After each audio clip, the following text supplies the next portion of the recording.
ঐতিহ্যবাহী শতাব্দী প্রাচীন খার্চি মেলা শুরু হতে যাচ্ছে আগামী মাসের 14 তারিখ থেকে।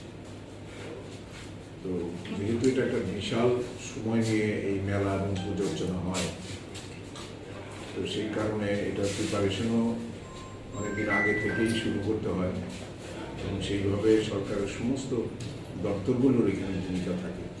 এছাড়া আমাদের লোকাল যে মেলা কমিটি, অর্গানাইজিং কমিটি, এগুলোর মাধ্যমে এটা আমরা সুচারুভাবে করার চেষ্টা করি এবং অবশ্যই আপনাদের সহযোগিতা থাকে, সবসময় থাকে।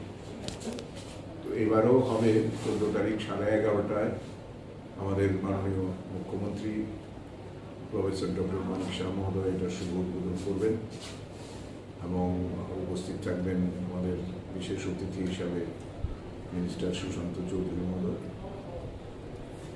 এবং কনক্লুডিং সেরিমনিটা হবে 20 তারিখে।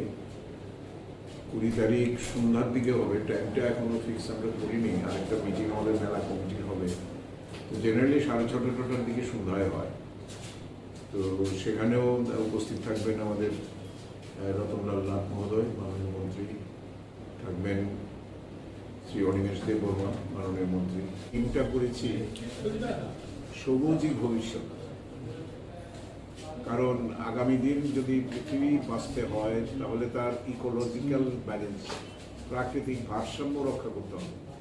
এটা অত্যন্ত প্রাসঙ্গিক একটা থিম আমরা করেছি এবং আমাদের ইচ্ছা আছে, চেষ্টা করছি আমরা 15,000 আমরা চারা, গাছের চারা আমরা পুণ্যার্থী এবং দর্শনার্থীদের মধ্যে আমরা বিতরণ করব।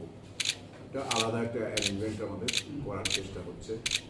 কালচারাল প্রোগ্রামে নর্থ ইস্ট থেকে এর আগের বছর প্রায় 900-র মতো আমাদের যে পার্টিসিপেন্টস এসেছিল, বাংলাদেশ থেকে এসেছিল। তারপরে তো সারা ত্রিপুরা থেকে করতে হয়। আমাদের দুটো মঞ্চ হয়, একটা কৃষ্ণমালা মঞ্চ আর একটা হাবিনী মঞ্চ।